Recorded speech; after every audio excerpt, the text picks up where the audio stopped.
কোরবানিকারীকে কি চুল, নখ ইত্যাদি কাটা থেকে বিরত থাকতে হবে? কোরবানি আর আকিকা এ দুটো একসাথে দেওয়া যাবে কিনা? কোরবানির গোশত দিয়ে দিনের প্রথম খানা খেতে হয়, এই কথাটা কতটুকু সঠিক? জবাইয়ের সময় বিসমিল্লাহ বলতে যদি কেউ ভুলে যায় তাহলে কি করবে? কোরবানির ভাগীদারদের নাম জপা কোরবানির পরে এটা জরুরি কিনা? কোরবানির দিন হাঁস মুরগি জবাই করা জায়েজ আছে কিনা? কোরবানির গোশত কিভাবে বন্টন করবেন, কয় ভাগ করবেন? বিয়ের অলিমার গোশত সংগ্রহের জন্য কোরবানি করা জায়েজ আছে কিনা? হাজী সাহেবদের জন্য দেশে কোরবানি করা জরুরি কিনা? এবার আমরা চলে যাই প্রশ্ন উত্তরে সরাসরি। প্রথম প্রশ্ন, কোরবানি আর আকিকা এ দুটো একসাথে দেওয়া যাবে কিনা? এটা কমন প্রশ্ন আমাদের সমাজে। এর উত্তর হলো অনেক উলামায়ে কেরামের মতে দেওয়া যাবে। ফতোয়া শামী ইত্যাদিতে তাই লেখা আছে যে দেওয়া যাবে কোরবানি আর আকিকা একসাথে একই গরুর মধ্যে। আর অনেক উলামায়ে কেরামের মধ্যে দেওয়া যাবে না। দেওয়া যাবে না এর ভিতরে আপনার পাকিস্তানের খুব নামকরা মুফতি ছিলেন মুফতি রশিদ আহমদ রাহিমাহুল্লাহ, আসনানুল ফতোয়ার লেখক। তিনি হানাফি মাযহাবের বড় উলামায়ে কেরামের মধ্যে থেকে তিনি কঠোরভাবে এর বিরুদ্ধে করেছেন এবং বলেছেন কোন অবস্থাতেই কোরবানি আর আকিকা একসাথে মিক্স করা যায় না, উচিত না। কারণ কোরবানি একটি ইবাদত, আকিকা আরেকটি ইবাদত। আর তাছাড়া গরু এক অংশে একাধিক ব্যক্তি দিতে পারবে, এটা কোরবানির ক্ষেত্রে নবী সাল্লাল্লাহু আলাইহি ওয়াসাল্লাম বলছেন, আকিকার ক্ষেত্রে বলেন নাই। সেই জন্য কোরবানি এবং আকিকা পৃথক হওয়া উচিত। একই দিনে হতে পারে কিন্তু গরুর অংশে কোরবানির না, এই আকিকার কারণ নামের অংশ থাকা উচিত না। এই মতটা বেশি শক্তিশালী এবং বেশি সতর্কতামূলক। জবাইয়ের সময় বিসমিল্লাহ বলতে যদি কেউ ভুলে যায় তাহলে কি করবে? এর উত্তর হলো নিজের পশু তো নিজে জবাই করা উত্তম। যারা প্রফেশনাল জবাই করেন মৌলভী সাহেবরা, তারা তো ভুলের কথা না, কারণ তাদের অভ্যাসই আছে। নিজেটা নিজে করতে গেলে ডরে ভয়ে ভুলেও যেতে পারে। যদি কেউ ভুলে যান, ভয়ের কোনো কারণ নাই। মুসলমান যদি ভুলেও যায় তবুও সেই পশু হালাল হবে, খাওয়া হারাম হবে না।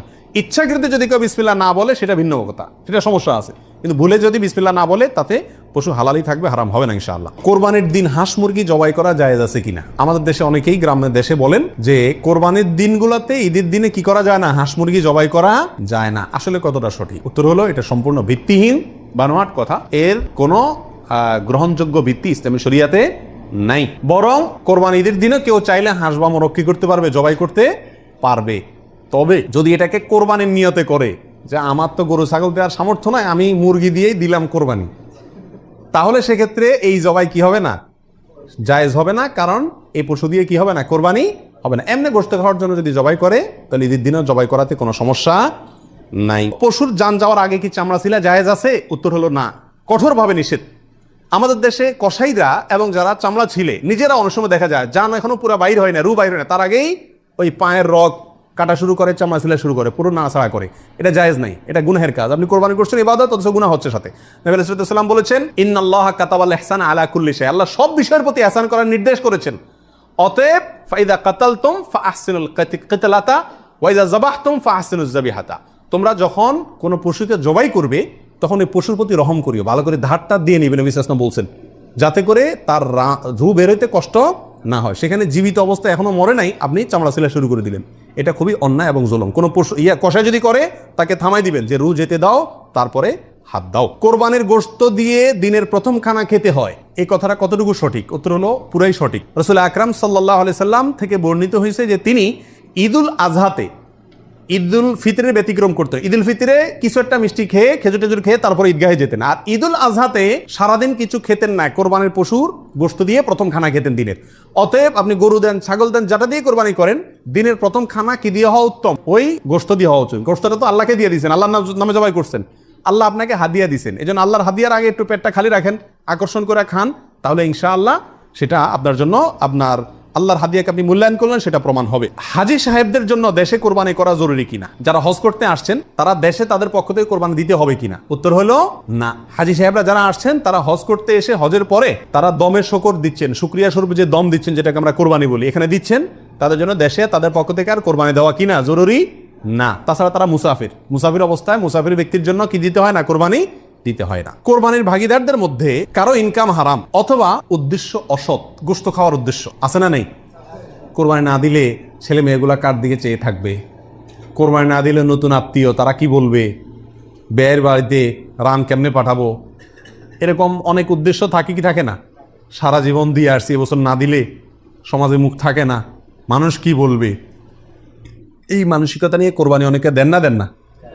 এরকম যদি কেউ আপনার ভাগীদারদের মধ্যে, অংশীদারদের মধ্যে থাকে, অথবা কেউ যদি কোরবানি করে তার ইনকাম হারাম আর সে হারাম ইনকাম থেকেই দেয়, অনেকের হারামও আছে হালালও আছে, সুদও খায় ঘুষও খায় আবার বেতনও আছে হালাল, তাহলে সেটা ভিন্ন। একজনে কোরবানির পশুতে হারাম ইনকাম ইনভেস্ট করছে, আপনি জানেন, অথবা তার উদ্দেশ্য অসৎ, তাহলে এই পশুতে আপনি এবং আরো যে কয়জন অংশগ্রহণ করবে কারোর কোরবানি হবে না। এই জন্য অংশীদার এবং কোরবানির ভাগই নেওয়ার ক্ষেত্রে বহু হিসাব নিকাশ করে নিতে হবে। যে ব্যক্তি গোশতের ধান্দায় বা অন্য কোনো ধান্দায় করে তাকে ভাগিদার নেওয়া যাবে না। কথা বুঝে আসছে? নিতে হবে যে শুধুমাত্র আল্লাহ সন্তুষ্ট করার জন্য, আল্লাহর সন্তুষ্টির জন্য যে কোরবানি করে তাকে, এবং সরাসরি হারাম টাকা ইনভেস্ট না করে ওই ব্যক্তিকে, যার ইনকাম হালাল, এরকম ব্যক্তিকে ভাগিদার হিসেবে নিতে হবে। আর না হলে ভাগি দেওয়ার দরকার নাই, একা একাই দিতে হবে।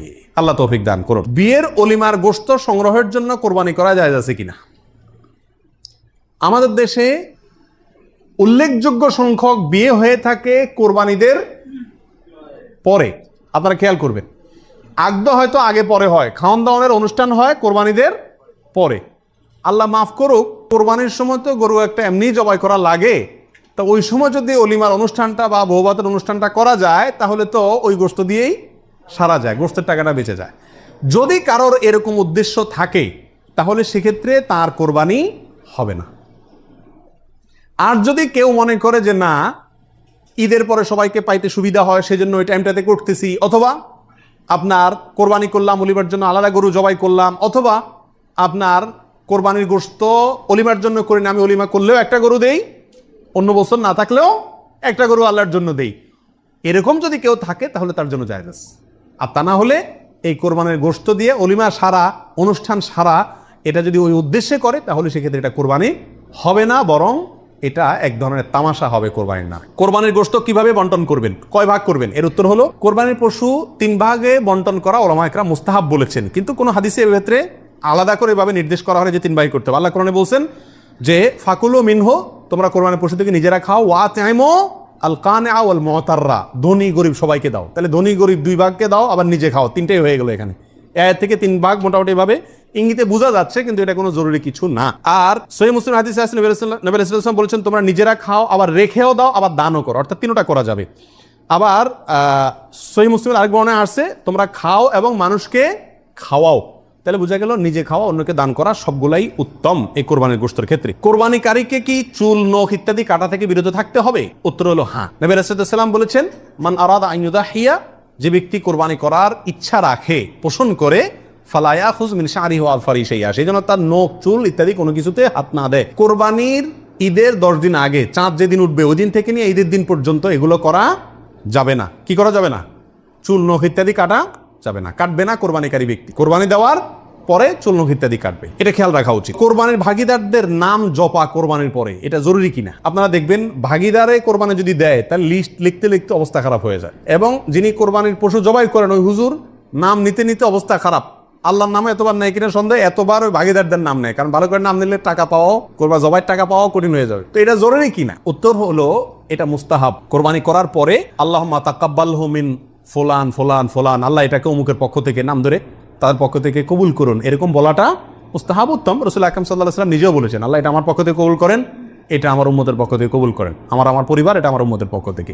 তাহলে এভাবে সবাইয়ের পক্ষ থেকে কোরবানি, যে কজন দিচ্ছে তাদের পক্ষ থেকে কোরবানি হচ্ছে এই কথাটা, এবং তাদের পক্ষ থেকে আল্লাহ কবুল করেন, এটা বলাটা উত্তম, মুস্তাহাব কিন্তু কিনা। কোনো কারণে যদি এটা কেউ বলতে ভুলেও যায়, নিয়ত যেহেতু আছে আল্লাহ জানেন, অতএব কি হয়ে যাবে? কোরবানি হয়ে যাবে।